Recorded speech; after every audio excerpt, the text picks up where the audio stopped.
Ghost Stories. Do all sorts of ghostly things. Talk local legends. And some ghost hunting. Stories we hope to live to tell. And you have to listen.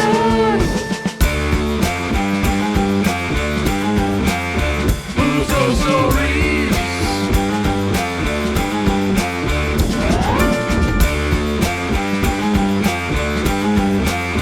Huz Ghost Stories.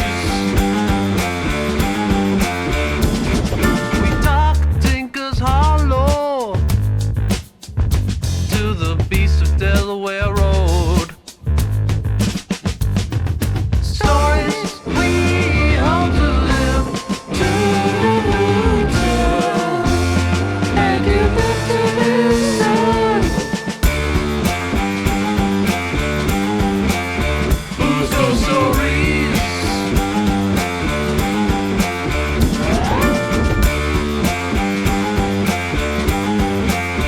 Huz Ghost Stories.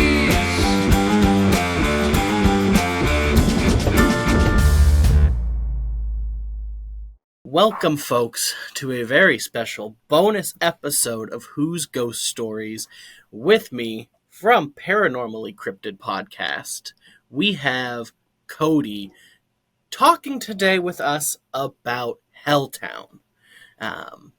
If you, for whatever reason, haven't listened to it, go to Paranormally Cryptid. I was a guest on his show, but he's got tons of amazing episodes, and you're on In Between Paranormal's YouTube as well? Not anymore. I don't know if my videos are still there or not. I know with me backing out of the group due to health reasons, I know they still interact with me, but I'm not sure if my stuff is still up on their page. All right. Well, if it is still up there, go watch it because they're a treat. If they're not, though, then RIP to the YouTube videos. I was going to say I still have them saved. You might have to upload them yourself. They were fantastic. But yeah, let's dive right into it. So you're going to be taking me and a few other people to Helltown in Ohio pretty soon, in like a few weeks, I think. I believe 2 weeks from yesterday. If I'm thinking correctly on the calendar. I know I'm actually going to try and go down next weekend due to having like a 5-day off due to the 4th. So my fiance and I are trying to figure out a good day because of having 5 days off of work and not wanting to be cooped up in the house. Hell yeah. So I think I told you on your podcast many times that I had never heard of Helltown before until talking with you. Is it like a pretty big Ohio like legend and story? The thing about Helltown is they don't really have an answer on why they evacuated. Like the main one was apparently there was a chemical spill. Another one follows the lines of like ancestries doing rituals to please whatever lives there. And once it got to wherever they started to abandon people, the government stepped in to take the creature away and do all these lab experiments. I know people state that they found a fake rock there that had a full-on lab underneath of it. For myself, I never found that fake rock. I never found that so-called spot where the government was hidden underground.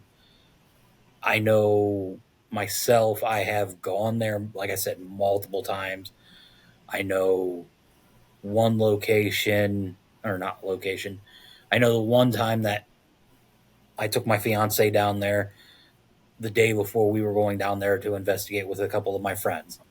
We were leaving, and I caught something that looked like it was possibly, I'll say, 8, 9 feet tall, because I'm I'm 5'8", and the grass was coming up to my chest, and this thing's head was, I'd say, probably another 4 feet above the grass.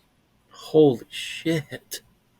But it went from being like on two legs to all fours, but it never seemed like its head changed height at all. Holy crap. That thing's huge. Yeah, like I have no clue what it is. Like I caught it for a quick glimpse in the mirror. I stopped the car, got out, turned, and by the time all that happened, it was gone. All I know is it looked like it had antlers like a deer, but the whole body of it was black. That's no deer I've ever heard of in my life. I was going to say I've seen pictures of deer being all black, but I've never heard of a deer being that tall. No, that would be a monster buck, like a mutant buck out there. Yeah. Ugh, oh my god. So, when you take us out there, are we looking for ghosts or cryptids or a little bit of both, like whatever? I'm hoping for the paranormal only because the people that I work with, they're all into the paranormal scene. I know you're into the paranormal. My other half loves paranormal. And I don't, as much as I want to go cryptid hunting and go look for what's supposed to not be out there, I don't think the people that I work with are going to be prepared for something that's not supposed to be there. Yeah, That's the best way I can put it. I could see that because I think I like the brief research I did, and then I stopped because I just got to talk to Cody about this. I think the one thing I saw was like there's like the one legend was like there's a giant mutant like python out there, and I was like, if we ran into that, that would just be kind of game over, probably. I know a lot of things don't allow you to say the G word, but I'm just saying I'm most likely having heat on me. I know one of my working buddies stated he's going to be packing. So if we come across something like that, I know I'm a little out of shape, but I guarantee you, once my shoes come off, I'm outrunning every single person there. That's exactly what it comes down to. You don't got to be faster than the monster. You just got to be faster than everyone else. Well, I know for a fact I would have to stop and protect just because I don't know how fast my other half runs. This is true. So you can at least I've, leave her behind. I've never tested on how fast she runs. Hopefully, she can outrun at least one of the people I work with. Even though I already told him that he's signing a waiver when we get there that he has to be bait.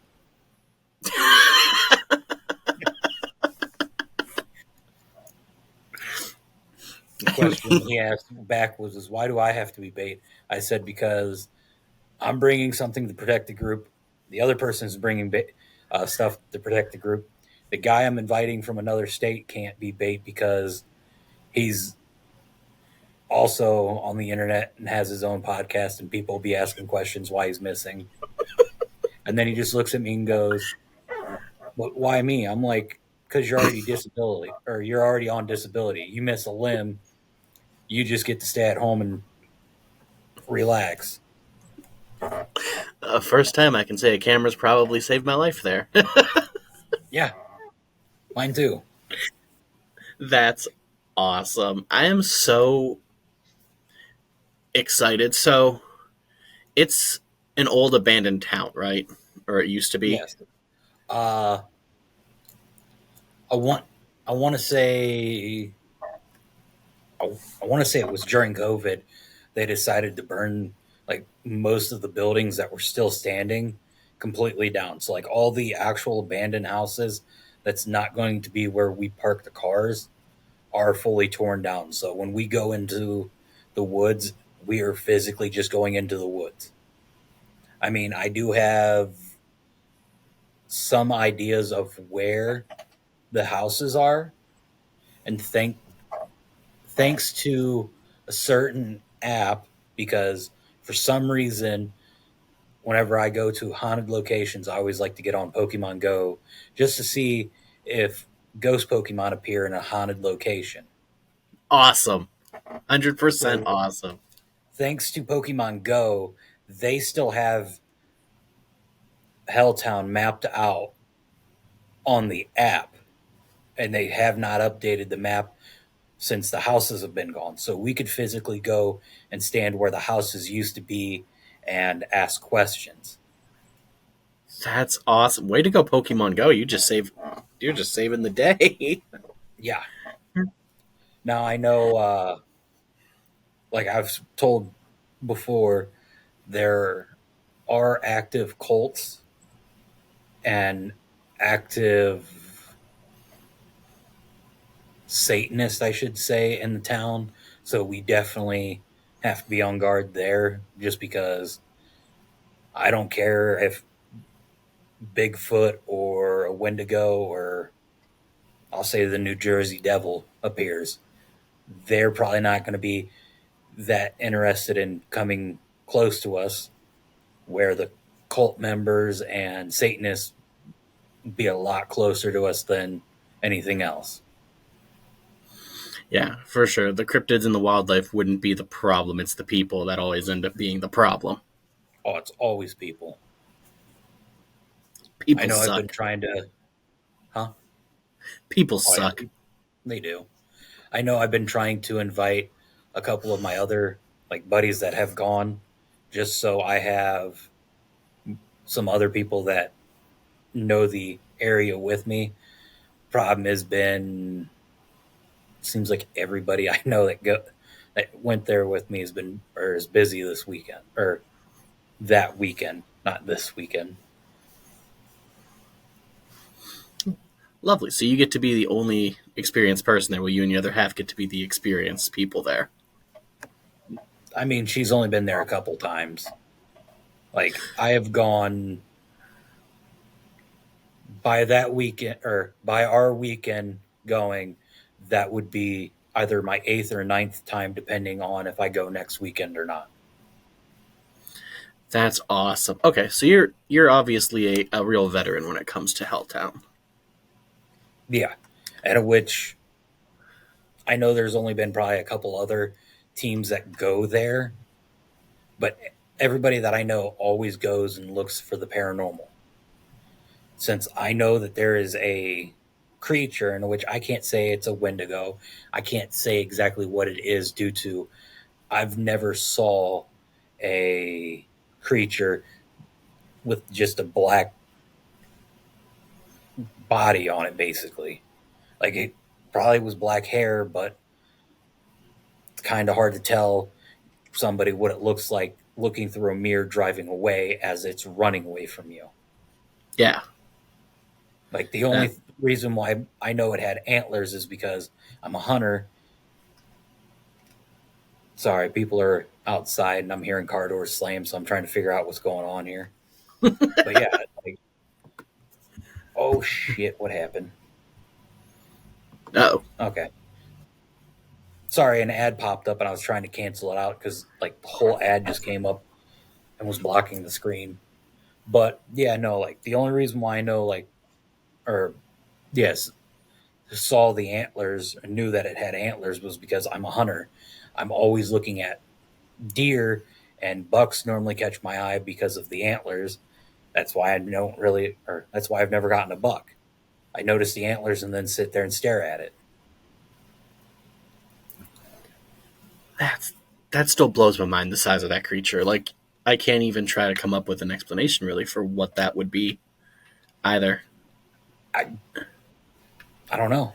That's the thing. Like the only crypt that I've ever heard of that has antlers like that is the Wendigo, in which, yeah, they've had, I'll just say, stories or lores or whatever you want to call it, of a Wendigo being in that area where that ties in with Helltown. Now, every description of a Wendigo that I've heard is normal human height, where this Right. thing is standing tall like a Bigfoot or a dog man. So it's like, I'm interested to go back and figure it out. And a lot of people are wanting to go for paranormal. I know one of the guys I work with, he has his own team. They've gone there. They've taken pictures of the normal part of the town, the part that I should say is still standing, where some people still live in that part of the town, where civilization still drives through.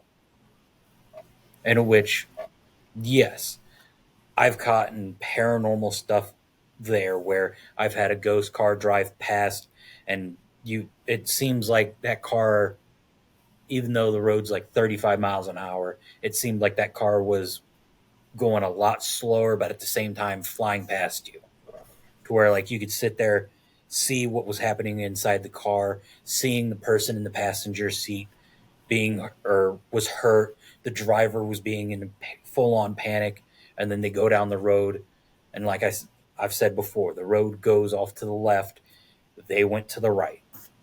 You had a school bus that looked like it was out of the 70s drive right past you and go completely straight down the road and not make that left. So then you're sitting here going, oh my God, something's not right here.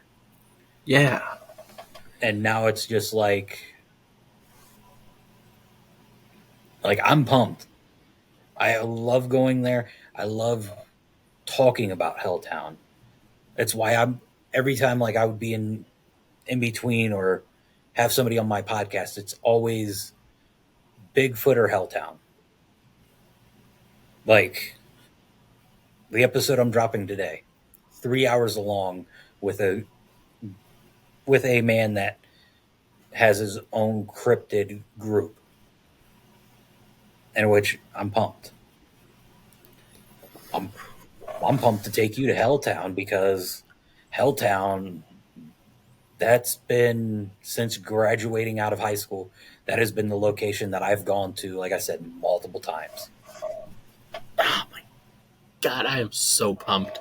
So everything you say about it, and like even the little bit I read, like just makes me more and more excited about it. So how active of a location is it? Like, is it always something popping off, or like sometimes it's dead? Because like you'll hear about places where like there's an immense activity, and then you go there and it's just always dead. That's the thing. I've gone to, like I said, Helltown, I've gone there 7 times. Every time that I've gone, I've gotten something. Like the old gas station, I have a picture on my phone where I took the picture and there's a mist at the bottom of the screen shooting towards my buddy's car because it's like right there. But the problem is everybody's like, well, you had flash on. That could just be the ricochet of the flash. No, where the fog is in the picture, there's a jacket thrown over the hood of the car because I just had I was trying to get my hoodie on, and all my buddies were all over the place, like trying to take pictures. And I was like, you know what? I really want to take a picture of this window because it looks like there's a face in the window. And in which, yeah, in the picture, you see two glowing green eyes, but it's like at the back of the gas station. Oh, And then you have the fog at the bottom of the window. And I sent that picture because another podcast was doing a live on Facebook, and I sent the picture in, and they showed it on their podcast with a famous paranormal lady. And for the life of me, I cannot think of her name at the moment, but like she would sit there, and like people were showing true paranormal pictures, where you would be like, oh my God, there's something in the picture. And she'd look at it and be like, that looks like dust, not an orb to me. And then she saw my picture and she's like, well, without too much information on this picture, I'm just going to focus in on the green eyes right there. The green eyes are very unique, but at the bottom of the screen, you're seeing like a little fog. Now, without him being able to tell me something, I would have to say that's a reflection from the flash. And then they brought me on, and I'm sitting there explaining this whole picture, and she just looks at me and goes, yeah, I have to say that you faked this picture. And I just looked at her. I was like, ma'am, I don't know how to fake pictures because I can't edit anything. And she's like, you're a podcaster? I'm like, yeah, and this was before Paranormally Cryptid. I'm like, yeah, this is my second podcast. The first one had somebody editing and everything. Only thing I had to do was to just show up with jokes. Second one. But, oh, the second one we never edited. We just bullshitted. This one I've taken time, done my research, gotten my stories, and now it's like trying to get everybody else's stories. I love it. Helltown is going to be so amazing. So are we going during the day or during the night? I want to try and, because I haven't talked to anybody about it yet, I want to try and get there during the daytime and let everybody like get their surroundings, get the feel of the place, because for me, the fun starts when the sun goes down. I've never been there during the day. I've been there during the day one time, and in which it was more or less showing my other half basically everything before we went there the following night. And that's when I saw that creature. And we were driving away. But like,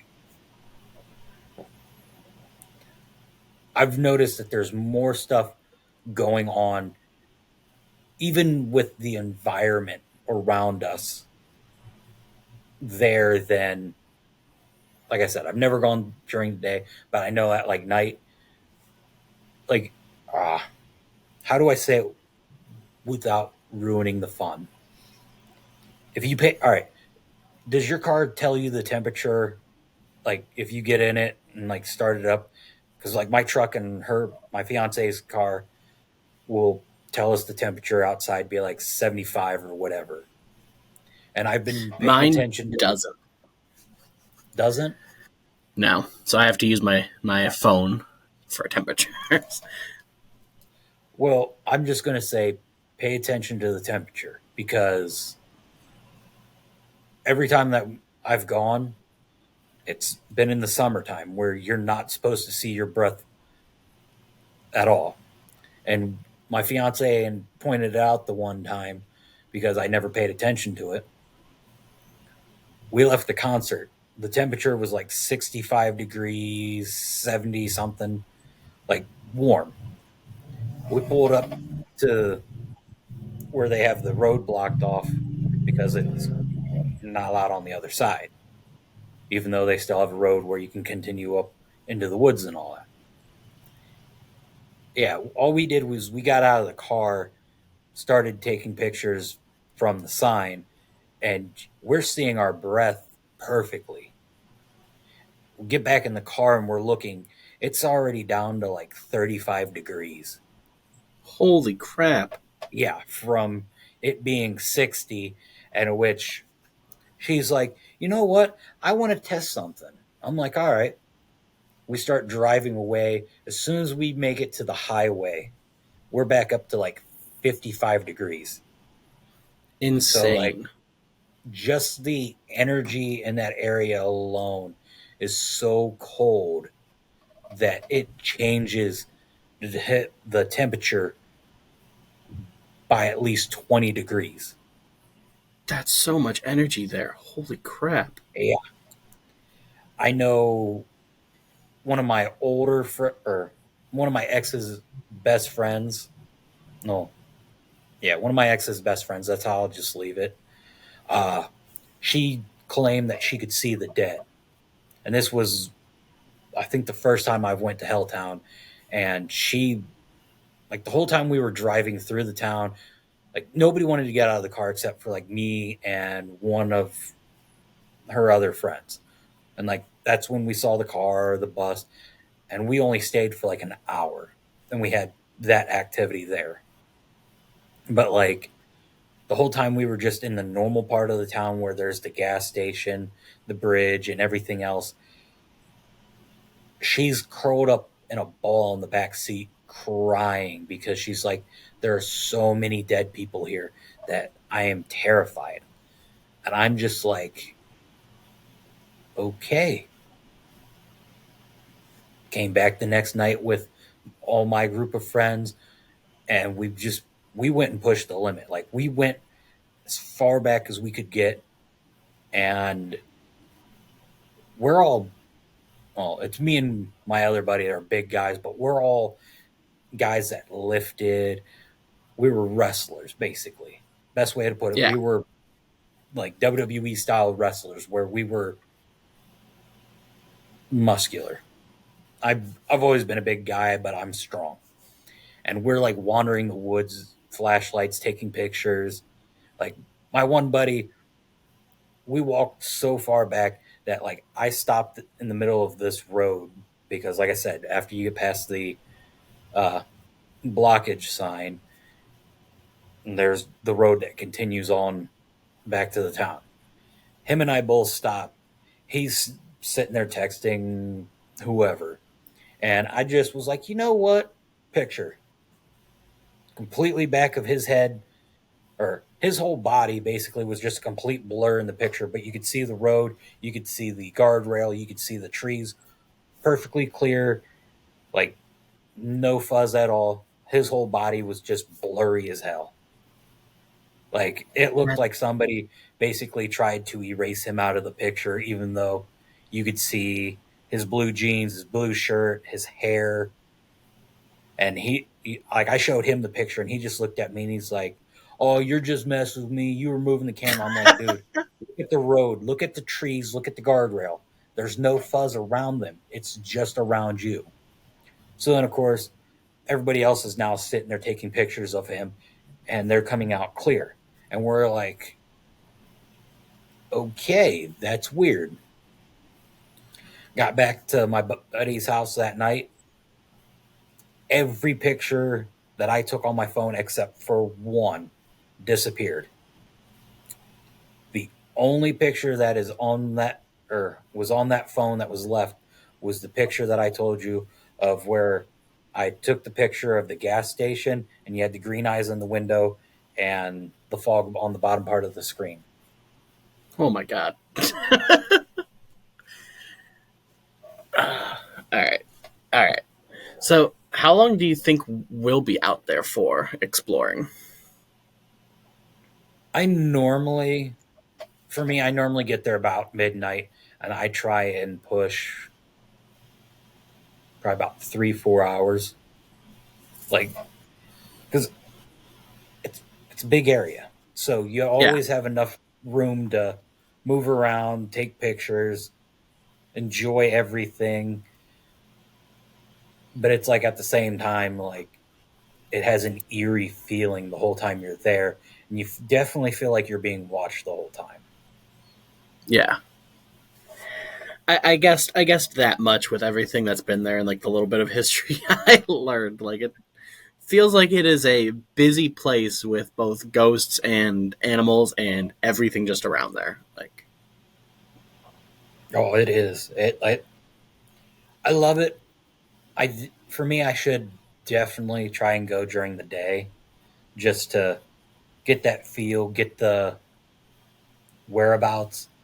But I don't know what it is. It's just nighttime, and being out there at night definitely gets that adrenaline rush that you cannot explain. Like, it's almost like drinking an energy drink on a sugar high. all right, that's fantastic. And everyone I talk about and say like I'm going there, like they're all pumped. None of them know what the place is, but just the name itself is so cool. So being able to like show people this and be like, this is where I'm running into, I think is just going to make everyone start going crazier. Um, what's like, we talked about the antler thing. Is there anything else that like you saw or experienced there that sticks out of like all of your trips is like, Really, it just seems like there's always I don't know, like every time that I have gone, it's been a different story. Like it's one of them locations that you can go in going, all right, I'm going to ask this question, but never get an answer. You always get more questions than answers, and it seems like every paranormal place you go to is always like that. yep, But like I said, I've been there multiple times, and it seems like for me, if I'm expecting, all right, say like when we go in 2 weeks, I'm expecting the car and the bus to appear again. And instead, we hear crying. Because I know when we were walking the path, I heard like a female screaming. One of the guys that I was with kept saying that he heard his name being called. And I'm sitting here going, this is going to be fun. Oh, I want to say not the last time I went. Mm, yeah, I don't want to say it was the last time, but the time before we went, uh, it was me and like a couple of my buddies and my other half. We were walking on the main bridge in town, and of course there was a beaver that sitting in the water, splashing around, swimming and all that, and we're sitting there like, oh my god, like freaking out, thinking something paranormal, and of course wildlife. But then it's like my buddy was like, well, you know the crybaby bridge and da da da da. And of course, everybody always does it, and they always come up with their own little thing. But I don't know if you've ever seen like handprints on a car, especially when they've had their car cleaned before going to the location. But he for some odd reason decided that he wanted to do the whole where if you park on the bridge bit and they'll push you. He put it in neutral. We're of course sitting in the middle of the bridge, and the car starts rolling backwards. And for me, I'm not impressed only because every bridge, I don't care if it's completely flat. A lot of bridges, when they go over rivers, always have that little bit of a bend. yep, Even if you sit at the dead center of it, you're never perfect because of the car has its own center point, basically. And without having somebody paint a line on the bridge and put the center point of your car or mark the center point of your car and have them completely lined up, you're always going to be on one half of the bridge more. And of course, he, I believe he was more backwards than forwards. So of course, his Jeep rolls backwards. Now, the thing that got me is he took the car through the car wash with all of us in the car to prove that it got a bath before going to the location. And yeah, of course, from the car wash to that location, you're driving through woods, and of course, it being summer and all that, pollen is everywhere. So by the time we got from car wash to the location, he had dirt and pollen and all that other stuff probably sitting on the car. There was handprints on the hood of the car that were smaller than all of our hands, like small little like kids handprints on the hood of the car, looking like they were trying to push us backwards. And of course, take pictures. For some odd reason, when you leave the location, the pictures disappear. That's the only other time that I've gone to a location and they've disappeared. I know, I think it's on my phone or my fiance's phone, but the last time we went, there was I know it was a F 150 Ford, but it looked like it was either the 90s square body or the 80s square body. And I don't know, it was past the no trespassing sign, but they got like two big like blocks on each side of it, and then of course trees on either side, and the gates shut and locked. So my fiance and I are sitting there, like headlights on this car, is like staring at it, and we're just like, okay, not sure how that got back there, but like it seemed like as soon as our headlights just hit the other side of the thing, or the other side of the sign, it just seemed like that truck just lit up. As soon as our lights turn away from it, it looked like the truck turned all of its lights off and just like disappeared. So of course, put the headlights back on it, took a picture. All you see is dust and all that, but of course, instead of taking the picture outside the car, I took the picture inside the car, going through the windshield. So all the stuff on the in the picture is basically like dust, dirt. So you're just like, man, should have been using my head, and not, because like as soon as I took the picture, I looked and I'm like, all right, I'm getting out of here. And of course, not sitting there thinking about it, going, should have taken the picture outside of the car so you could see. But it's just like, it seems like every time that I go past that, the sign and the gate, it always seems like somebody pulls down the road. Their headlights are always on you, and then they sit there for like a couple minutes. They turn around, drive away, and you're just like, okay, was that the cops? No, because they would have said something. It, do you think it was just another adventure wanting to get their kicks? And they saw somebody else back there, and they were like, I'm not doing it now. Don't know. But it's, I don't know. It just seems like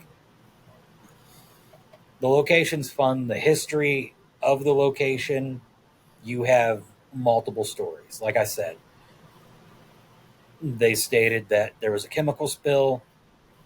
They, the government came in and just was like, you know what? We want this area for a national park, and pulled everybody out, sacrifices and all that. But it's just like, I don't know. It's basically you just have to sit down, read, and then figure out which version that they tell you is your favorite. Yeah, because I mean, the truth died with the town essentially. So it's like you have to believe Although what you. there actually is still a couple people that lived in when that town was still a town and people lived there. There were actual people that are still alive today that still talk about that town, and they just state that the government came in, told them that they all had to leave due to a chemical spill in the area, and in which even the government stated that there was a chemical spill in the area and all that. But then it's like a couple years later, they sign it off as a national park, but it didn't become a national park till, I know I'm going to get the timeline wrong. I want to say it was like 2005 or 2007, So that's a long but it was time. like, yeah, it wasn't until the 2000s is when it became a national park. So it's like, what happened between the time they got kicked out to the time it became a national park? And Yeah, that's the black area that nobody has an answer for. So then you're like, all right, what can the people that are still living there that are not alive able to tell us what's going on? Because I've never been I, in a location other than Gettysburg where you feel like you're being watched, but the area also has a story that it has to tell. Like, that's I wish I awesome. would have gotten the equipment all the equipment I needed to be able to go to that location and try and get the answers. But it's like at the same time,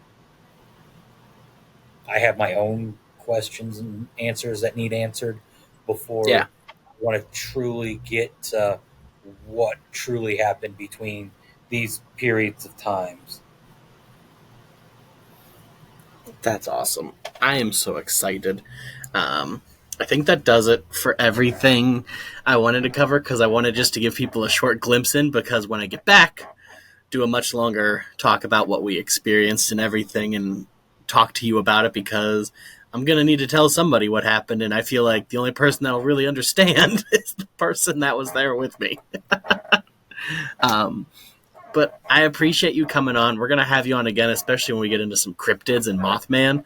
Um, yeah, thanks for taking time to come on and tell all of our listeners about Helltown and what I'll be walking into with you. All right. Well, folks, make sure to come back to see the results and to see if, I became snake food or not. And, of course, go check out Paranormally Cryptid on Spotify. You won't regret it. It's probably my favorite paranormal podcast now.